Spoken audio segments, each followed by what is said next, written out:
The first bill on the calendar for the day is House File 375. The clerk will report the bill. House File number 375, number 1 on the calendar for the day, an act relating to employment, the first engrossment. There are no amendments at the desk. The clerk will give the bill its third reading. Third reading, House File number 375. Third reading. Representative Hollins. Thank you, Madam Speaker. House File 375 is ban the box legislation for applications on state boards and commissions, as well as a number of technical fixes on how the application process works. We needed to update the language that was in statute because it hadn't been updated for several decades, and it didn't account for the fact that we now have things like the internet and email.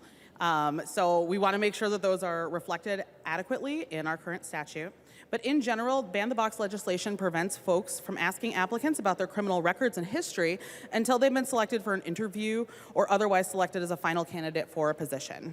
Minnesotans have led in banning the box. In 2009, we became the second state in the nation to ban the box for public employers, and in 2013, we banned the box for private employers. And this bill really brings the executive branch up to speed with public and private industry across Minnesota.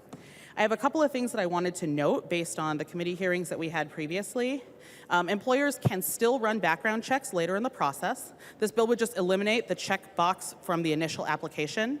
There's no cause of action if an applicant is not hired because they were later found to have a criminal record.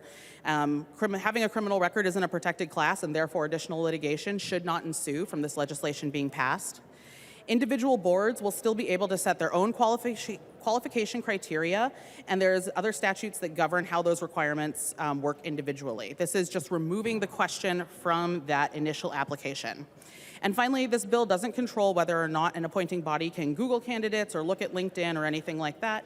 Although this bill might not completely eradicate discrimination based on criminal history, it will stop instantaneous elimination of people who have a criminal record. Thank you. Any discussion to the bill? Seeing none, the clerk will take the roll on the bill.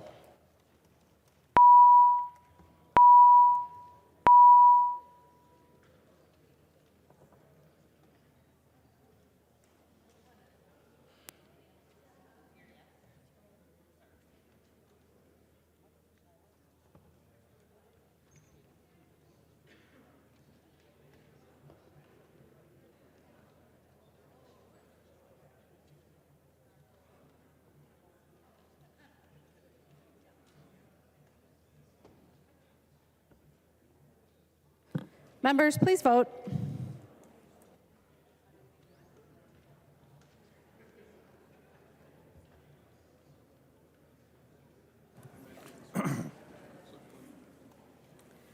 Will the clerk please call the names of the members who have not yet voted? Newton. Here you go. Newton, yes. Newton votes aye. Pryor. Pryor, aye. Pryor votes aye. The clerk will close the roll.